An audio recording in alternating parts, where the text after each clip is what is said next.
This gospel, this story at Emmaus, is often sometimes referred to as the first Mass. Well, why is that? Well, there's a few things that may make us say that, well, this looks like a Mass. First is that Jesus is presiding over this moment. He's presiding over this moment with his disciples, much like a priest in the person of Christ presides over a liturgy. But also we may even find that there's kind of like a liturgy of the Word and a liturgy of the Eucharist in this gospel. At the very beginning, these two disciples are walking, they're downtrodden, and Jesus comes to them, and in their kind of depression, in their downtrodden state, he opens the Scriptures to them. He breaks open the Word. Everything that in the prophets, the prophets and in Moses referred to him. Then after that, they sit at table, they kind of pivot, and they go and they eat table, they break bread, and in the breaking of the bread, well, their eyes are open, that the risen Lord is present to them, that in that breaking of the bread, they realize, no, Jesus has been present to us all along. So today I'm going to talk a little bit about the Mass, maybe its purpose, maybe what it's aimed towards. And there's many things that it's aimed towards, and maybe we can even say there's many purposes. But I want to focus on two particularly today. One is that the Mass is a sign of unity, and two, it has the purpose of changing us and bringing us more to be like God. Let's talk about this first one, that the Mass is a sign of unity in many ways. We can say that it's a sign of unity between the Trinity, that it's at the altar, it's Jesus offering himself to the Father. But also, too, it's a sign of unity between peoples, that we are gathered as a Catholic Church each and every Sunday, and if we're able to go to daily Mass each and every day, and we're united not only in this body, in the church body here, but in the Christ body throughout all of the world. And even the great news about that unity is that it's not just it's not just in one language, but if you go anywhere in the world, even if it's in a different language, you'll know probably what part of the Mass you're in if you showed up late, which you shouldn't do. But I digress. But today, Pope Leo he's in Angola, and he's celebrating a Mass in a different language. I was watching a little bit of it today, and I didn't pick up what language it was, but they're at this part. They're at the offering of the gifts. So the Mass is universal. The Roman rite of the Mass is universal. Wherever you go in the world, you're going to kind of know where you are, even if you can't understand the language. And even in addition to that, too, even the readings, even though they may be in different languages, almost anywhere you go in the world, it's going to be the same readings that we're hearing today. That gospel that we heard today is the same one that Pope Leo is preaching about in Angola this moment. So it's a sign of unity between peoples. But not only that, it's a sign of unity between the people and God, that we come here to be more united with our God. Did you know that there's not only one rite of the Catholic Church? We can say there's actually 22 rites of the Catholic Church. What do I mean by that? Well, we are part of the Roman Catholic Church, and about 99% of Catholics, they're part of the Roman Catholic Church.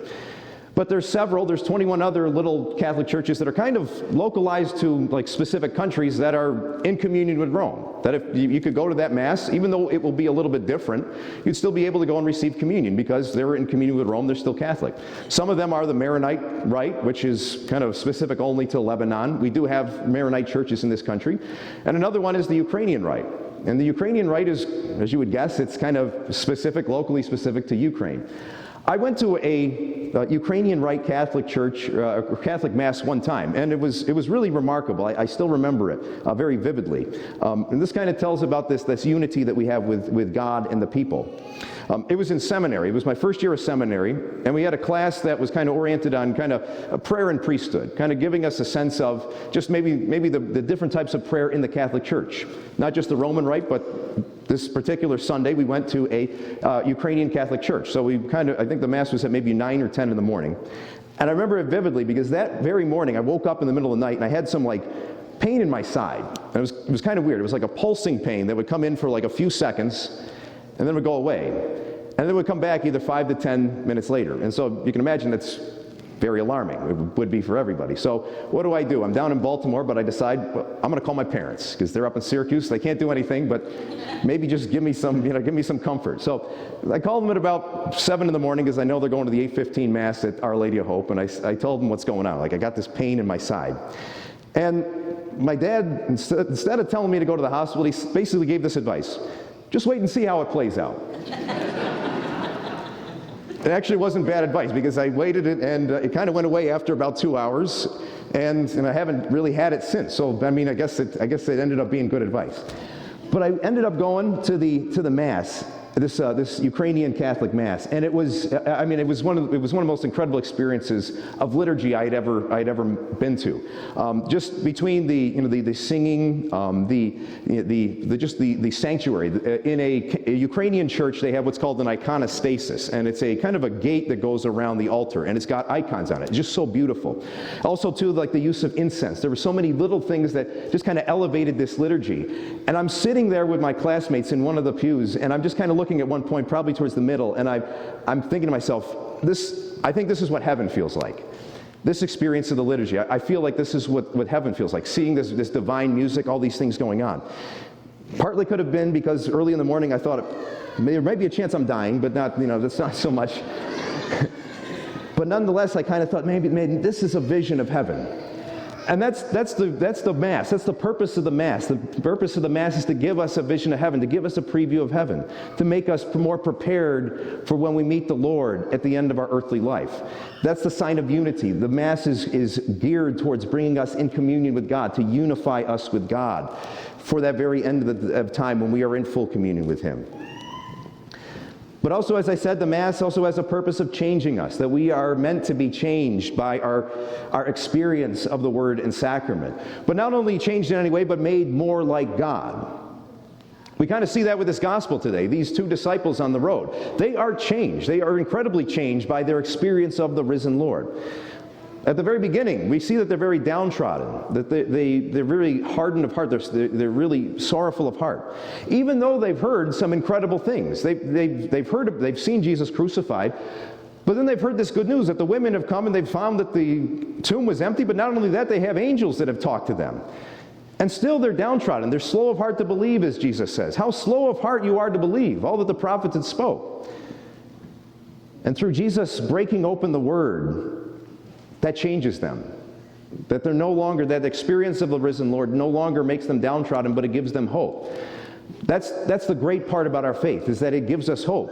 That's the thing. If we become Catholic, it doesn't mean that our problems are going to go away. Sometimes people come into the church and, they find that, I have more difficulties than it seems. But it helps us. Our faith helps us to deal with that, but also to have hope when we may not have otherwise had hope. That our experience of the risen Lord can give us that hope so that we may be just joyful people in the midst of all adversity. The second thing is that it changes the direction. It changes the direction of these disciples. At the very beginning, we hear that they are leaving Jerusalem. They're going to a town 7 miles outside of Jerusalem called Emmaus. And there's kind of a symbolism towards the direction of Jerusalem. If you're going toward Jerusalem in the Old Testament, that's kind of a sign that you're going towards God. Jerusalem is the holy city. That's where God's presence is in the temple. So if you're going to Jerusalem, you're going to the Lord.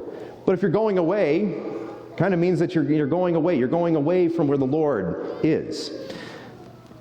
But it's through that experience of the risen Lord in the Word and in the breaking of the bread that these disciples' direction is changed. That they don't continue on their journey in the same direction they were before. Once they break the bread, they realize, no, we have a new mission. We have a mission. And their direction is sent back to go to Jerusalem, go back to the holy city.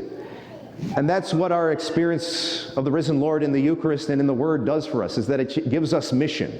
It changes our direction and sets us further and further in the course of going towards the Lord. And there's a word for that change. That's the word for that change of being made more like the Lord, and that's divinization. Divinization. That is the goal of the Mass, but we could even say that maybe that's the goal of our entire faith, is to be divinized. We have that word divine in it. But what the divinization means is to essentially just become more and more like God. The more and more we experience the Lord in the Word and the Sacrament, the more we're going to have Him be a part of our lives. So that's our whole goal, is just to be more and more like God each and every day of our life. And we may say to ourselves, maybe you may hear me say that, and you say, well, Father, I've been either coming to Mass my whole life, or maybe you've just come, maybe you've been coming for a little bit of time, and it kind of feels like, maybe I'm stagnant right now. Like, how do I do that? How do I continue to, I don't feel like I'm changing. What do I do?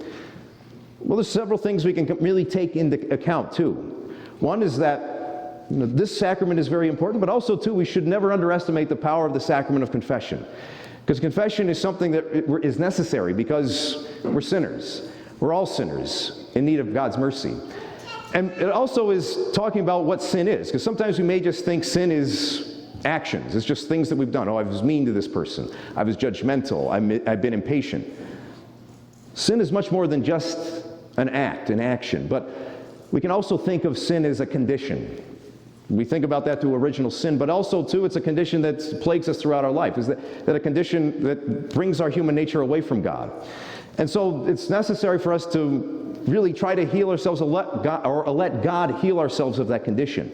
And if we do, if we go to confession, if we allow the Lord to forgive our sins, to free us of that, we may find that our experience of the liturgy is even more powerful.